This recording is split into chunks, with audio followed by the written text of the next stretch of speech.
Students, today we are going to discuss a very important topic, a very important theorem, superposition theorem. This theorem basically states if any linear active bilateral network consisting two or more than two sources of EMF, then the current flowing through any section is the algebraic sum of all the currents that should flow in our particular test section.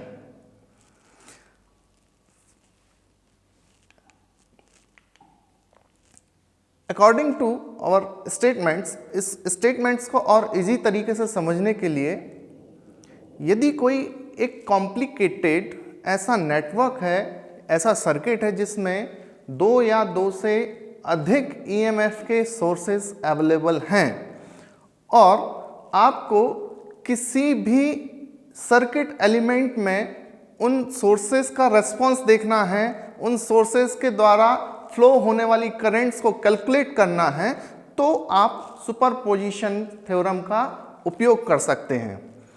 ठीक है, एक example के through हम इस पूरे superposition theorem को समझने की कोशिश करते हैं। That's a very simple circuit consisting two voltage sources and three resistances R1, R2 and R3. Now this is a simple problem we are going to solve by superposition theorem. जैसा कि हमने statement देखा है कि इस circuit में जो overall current flow होने वाली है इन तीनों सेक्शंस में R1, R2 और R3 रेजिस्टेंसेस में voltage of source V1 end voltage of source V2 के द्वारा देन सुपरपोजिशन थ्योरम के थ्रू सॉल्व करने के लिए हम एट अ टाइम पर एक वोल्टेज सोर्स को कंसीडर करते हैं एंड अनदर वोल्टेज सोर्स को शॉर्ट करते हैं या इंटरनल रेजिस्टेंस से रिप्लेस करते हैं। यदि यहां पर करंट सोर्स होगा तो उसका करंट हम डायरेक्टली काउंट करते हैं। यहां पर नोट करने वाली केवल एक ही बात है, यदि आपको इन वोल्टेज सोर्सेस के साथ में यदि इनका इंटरनल रेजिस्टेंस दिया हुआ है तो शॉर्ट करने के समय हम उनको इंटरनल रेजिस्टेंस से रिप्लेस करते हैं और पर्टिकुलर एक वोल्टेज सोर्स को हम कंसीडर करते हैं, देन रेस्पॉन्सेस कैलकुलेट करते हैं।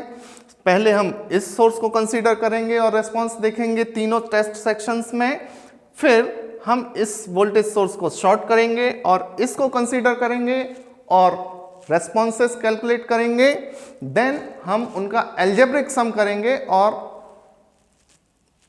ओवरऑल रेस्पॉन्स हर एक सेक्शन में कैलकुलेट करते हैं। चलिए देखते हैं कैसे। First of all we consider V1 voltage source and जब हम V1 वोल्टेज सोर्स को कंसीडर करते हैं, नेचुरली जो करंट फ्लो होगा इस सोर्स से सारे नेटवर्क में करंट फ्लो हो रहा है। सबसे पहले R1 सेक्शन में I1 करंट फ्लो हो रही है।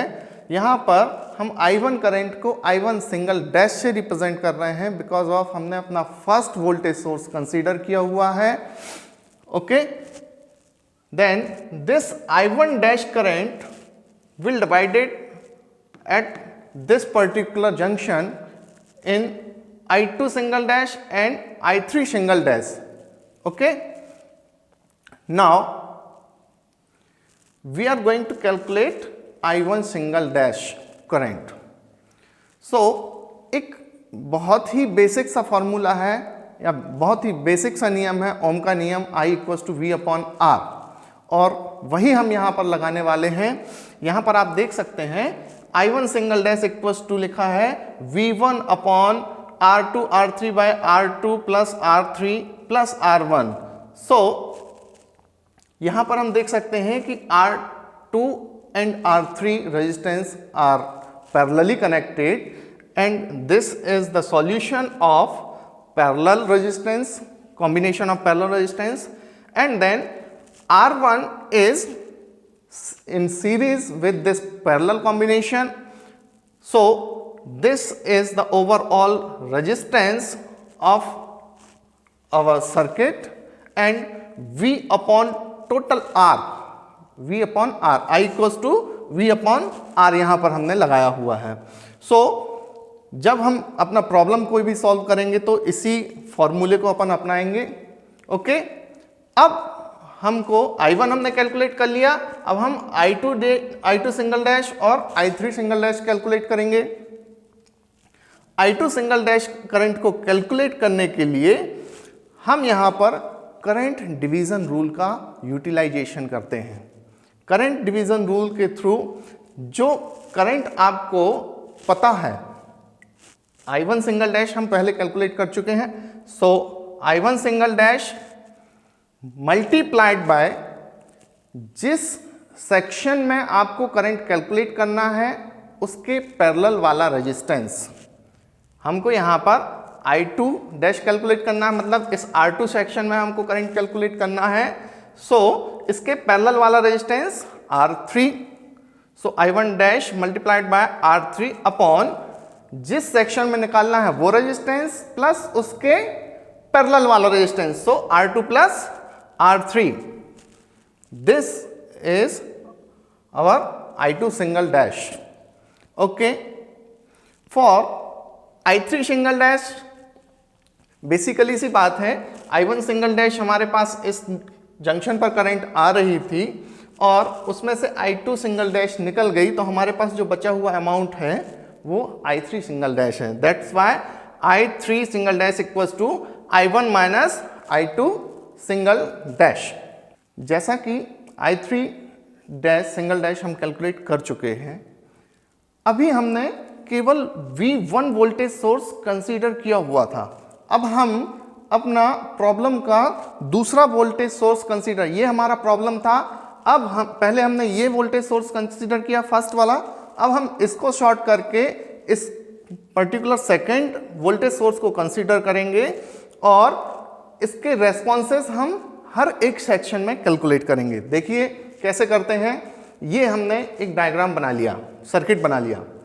अब इस सर्किट से सबसे पहले I2 single dash current flow होने वाला है in anti clockwise direction in the section of R2. So first of all we are going to calculate this particular I2 double dash current. I2 double dash current find out करने के लिए हमको इस पूरे circuit का equivalent resistance calculate करना पड़ेगा. इस सर्किट का इक्विवेलेंट रेजिस्टेंस कैलकुलेट करने के लिए हम देखते हैं कि यहाँ पर R1 और R3 रेजिस्टेंसेस जो हैं वो पैरेलली कनेक्टेड हैं और इनका पैरेलल जो रेस्पॉन्स है R1 R3 by R1 plus R3. And इस पैरेलल सेक्शन से R2 जो रेजिस्टेंस है वो सीरीजली कनेक्टेड है. That's why R1 R3 upon R1 plus R2 plus R2. This is our equivalent resistance of this particular circuit. जैसा मैंने पहले भी बताया था, यहाँ पर हम करंट को कैलकुलेट करने के लिए एक बेसिक से लॉ का इस्तेमाल करते हैं. ओम के नियम का सभी जगह इस्तेमाल होता है, हम यहाँ पर भी इस्तेमाल करते हैं. So I equals to V upon R. I हमारा I2 डबल डैश है, V हमारा V2 है and equivalent resistance is this. So here by this formula we can calculate I2 double dash current. Now I2 double dash current यहाँ से flow होकर के इस particular junction पर आया और दो भागों में डिवाइडेड हो गया, I1 double dash and I3 double dash. अब हम I1 डबल डैश कैलकुलेट करते हैं. I1 डबल डैश कैलकुलेट करने के लिए जैसा कि हमने पहले करंट डिवीजन रूल लगाया था वैसा ही हम यहाँ फिर से लगाते हैं. और I1 डबल डैश कैलकुलेट करने के लिए जो करंट आपको पहले पता है, जो कैलकुलेट कर चुके हैं I2 डबल डैश, ठीक है, और जिस सेक्शन में करंट को कैलकुलेट करने वाले हैं उसके जस्ट पैरेलल वाला resistance means R3 divided by particular section जिसमें आपको कैलकुलेट करना है और उसके पैरेलल वाला रेजिस्टेंस, सो R1 प्लस R3। यहां से हम I1 डबल डैश करंट को कैलकुलेट कर सकते हैं। Then I2 double dash amount से I1 double dash amount minus यदि हम करते हैं तो रिमेनिंग अमाउंट हमारा I3 डबल डैश होगा। सो ये I3 डबल डैश हमने कैलकुलेट कर लिया।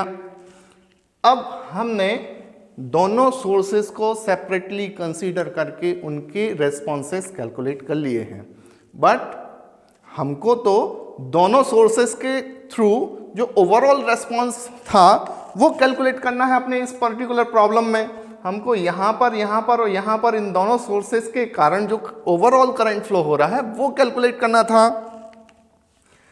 तो यहाँ पर आप बहुत आसान तरीके से कैलकुलेट कर सकते हैं। यहाँ पर आप देख सकते हैं जैसे I3 कैलकुलेट करने के लिए आपके पास दोनों वोल्टेज सोर्सेज के रेस्पॉन्स हैं। I3 सिंगल डैश करंट है और I3 डबल डैश करंट है, और यहाँ पर आप देख सकते हैं कि दोनों करंट्स डाउनवर्ड्स हैं, और डाउनवर्ड्स है मतलब एक ही डायरेक्शन में है और आप इनको ऐड कर सकते हैं। So I3 equals to I3 single dash plus I3 double dash हमने यहाँ पर कैलकुलेट किया।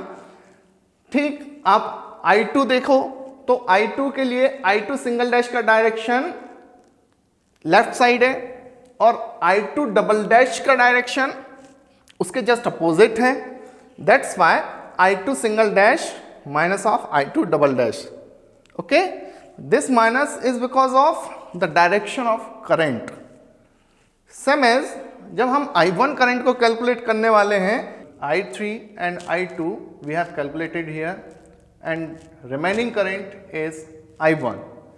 So for the responses of particular voltage V1 and V2 sources for the R1 section, I1 single dash and I1